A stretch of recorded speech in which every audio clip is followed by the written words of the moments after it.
पंचामृत देवाची पूजा करताना पंचामृत करता आणि तीर्था म्हणून पितो आणि ते अभिषेक करता आणि ते खूप पौष्टिक आहे आणि ते 5 घटक आहे म्हणून ते पंचामृत म्हणतात आणि ते दही, दूध, तूप, मध, साखर आहे. आता मी पंचामृत करतो. सांडीचं ग्लास दूध टाकायचं आणि मग हे मध, साखर, दही आणि तूप टाकायचं. ओके, हे साखर टाकायचं पहिला.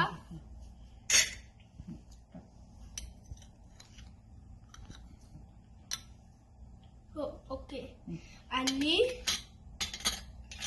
ओके, एवढं टाकायचं आणि दही टाकायचं.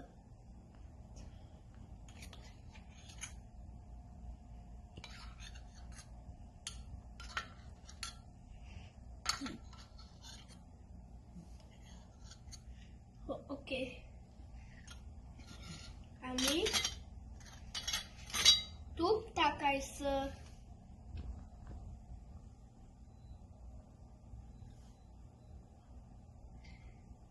आणि दही टाकायचं आणि मध.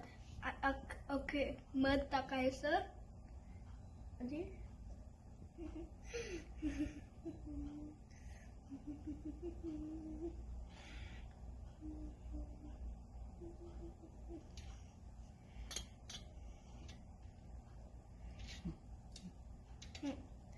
आता मिक्स करायचं.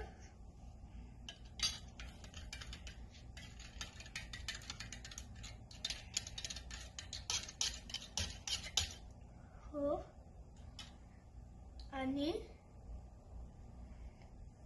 हे तुळशी टाकायचं आणि पंचामृत झालं. गणपती बाप्पा मोरया.